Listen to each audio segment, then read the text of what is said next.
at what point can we really say that we are in contact, that we are in contact with someone?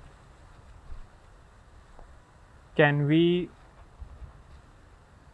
see that the first point of contact that we make with the other, with someone, that first point of contact is laden with, is heavily bogged down with our own perceptions that we have, that we carry. And so, what would these perceptions look like if we were to meet someone with a tall height or fair skin and a decent build, a decent body build? We would have some kind of image about all of these elements, and according to all of these images that we have, we would be in contact. That would be the first point of contact that we make with this person. And now, would it be even correct or right to say that we have made contact with that person?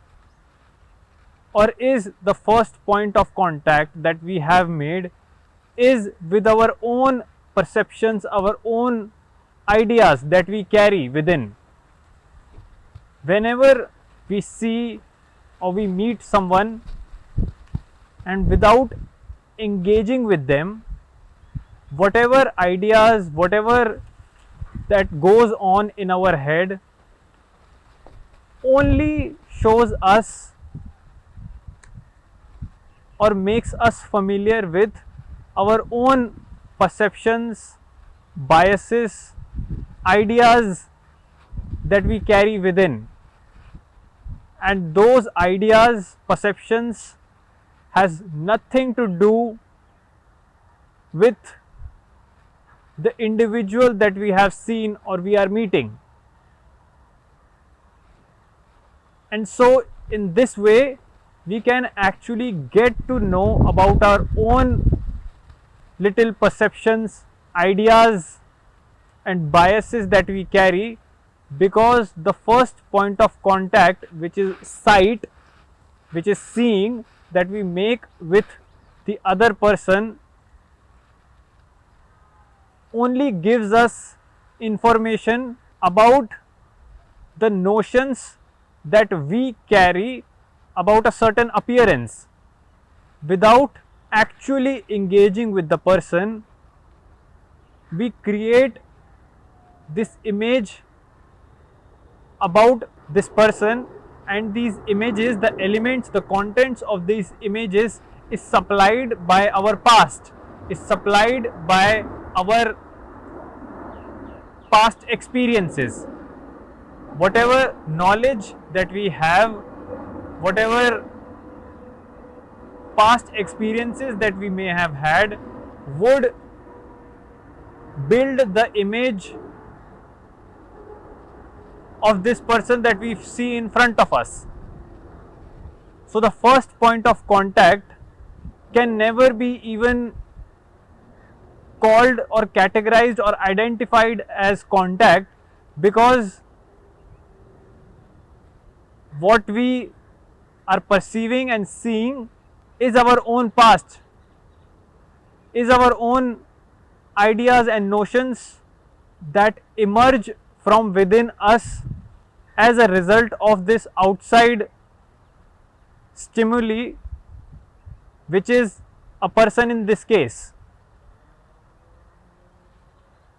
An outside agent or the things of the outside only shows us our own ideas and notions that we have, that are present in our mind.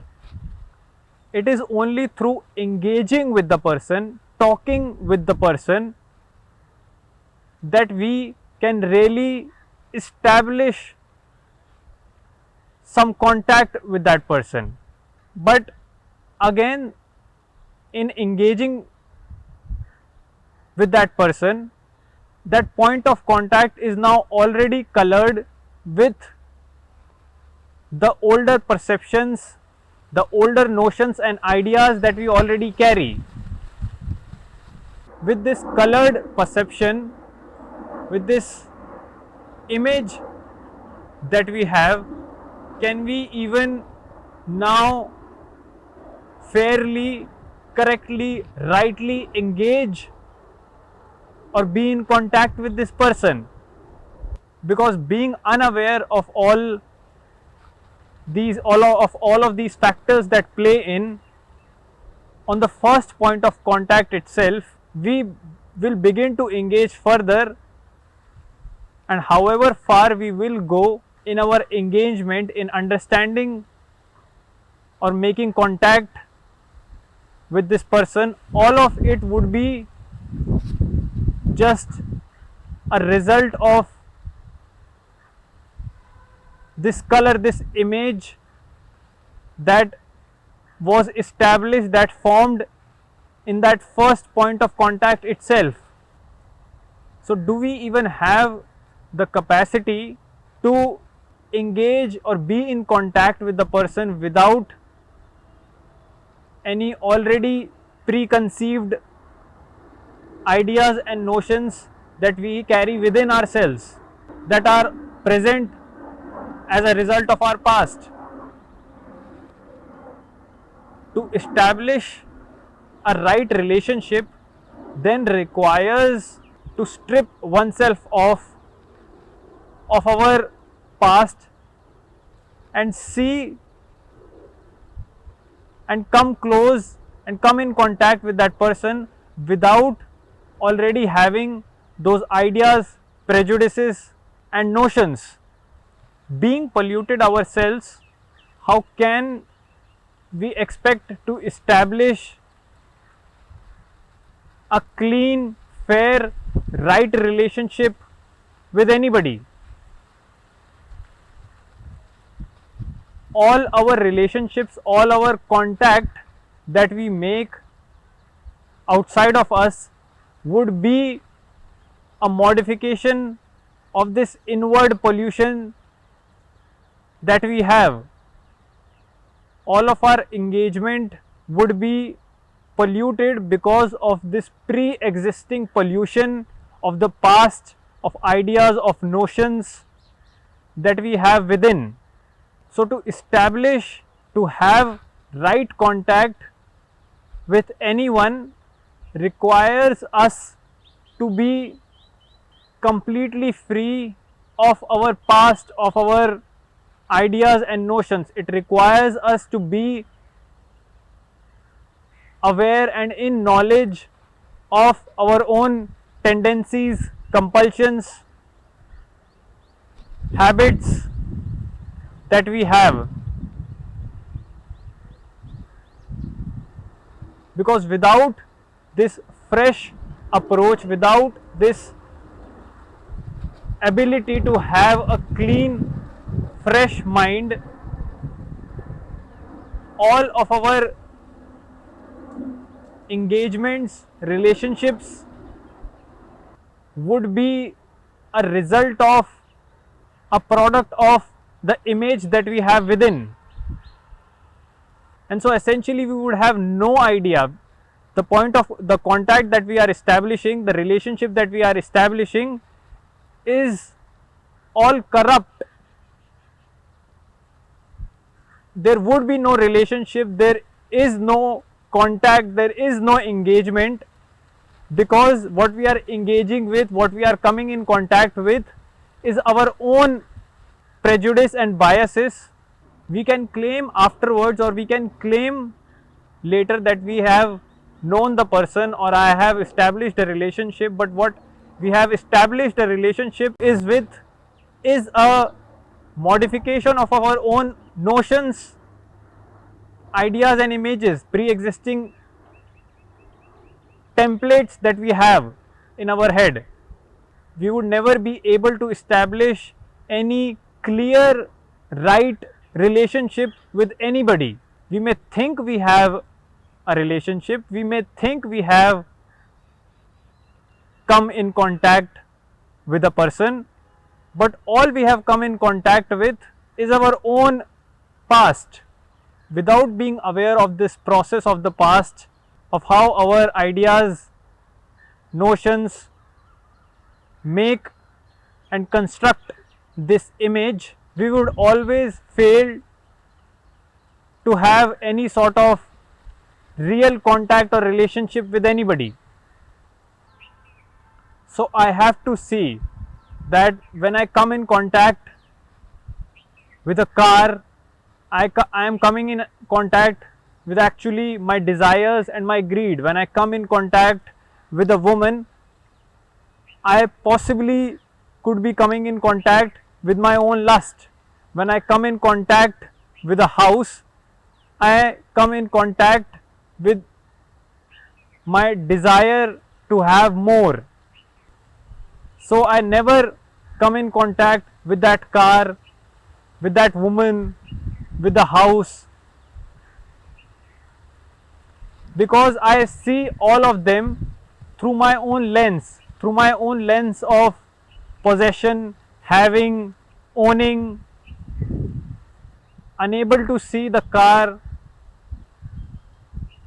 for what it is, unable to see someone else, a woman, for who she is, unable to see the house for a house. What I come in contact with are my own inhibitions and desires, and never really the thing or the person. So that first point of contact is actually the point where I can come close to my own self and know my own inhibitions, wants, a certain unfulfilled desire that I have. On that first point of contact with a thing, a person, I can come close and understand my own wants, my own desires, my own inhibitions, my own ideas, biases, and notions that I carry, and how whenever I see the world outside of me, I see it through this lens, which is heavily polluted with my own ideas, notions that comes from the past, that comes from my environment. Everything outside in the world then becomes an opportunity to see my own self. Everything outside then becomes a mirror that can show me who I really am and what sits within me. Every thought, every idea, every feeling would then reveal my own desires and inhibitions that I have, which would ultimately reveal who I am. And in knowing that, I would not be obliged to follow it or to be under its spell. To see the spell is to break the spell. To see for just one time how my desires arise, how my thought fuels my desire, how my ideas are formed based upon the contents of my past, how my notions come from my environment, is to not be in control of them, is to not be a puppet in the hands of the things outside. When I see how every interaction is polluted as soon as I begin to engage with it, I no longer have to yield to it. Just by knowing this pollution, I am able to clean this pollution.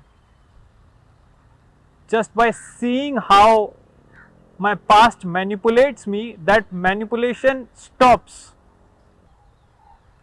without knowing how my ideas, how the images that I have shape me, I think that it is me who have these thoughts, it is me who have these feelings.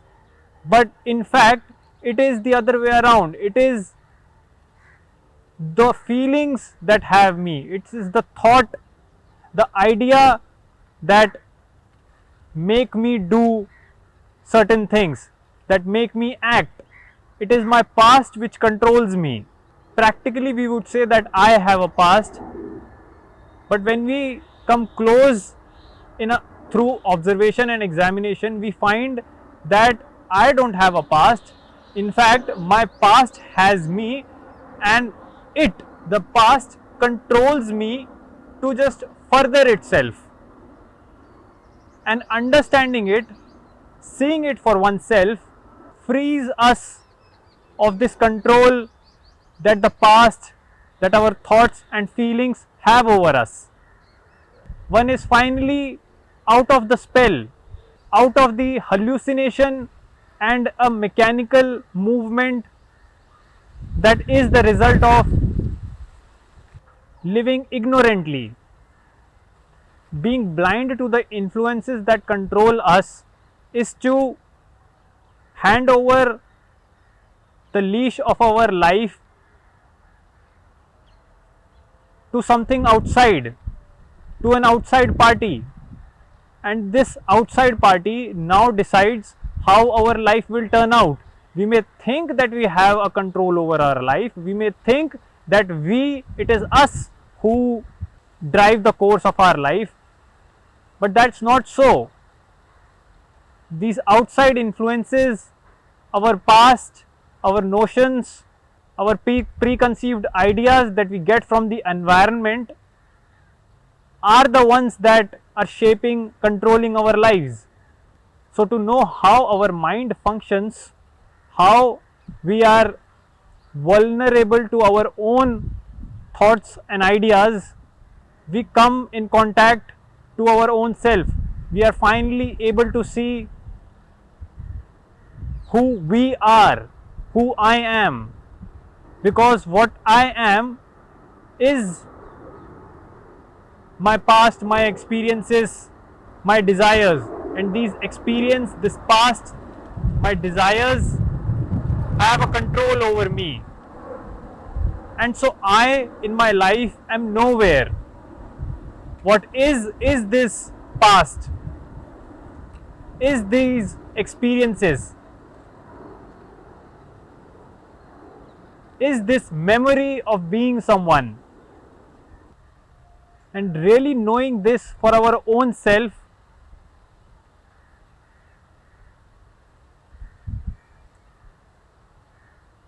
takes us close to us, to who we are for the first time.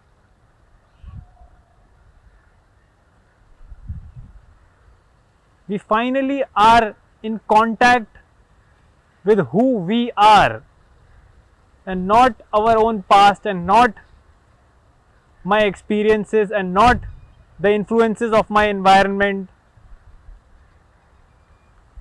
Only then I would be able to think clearly.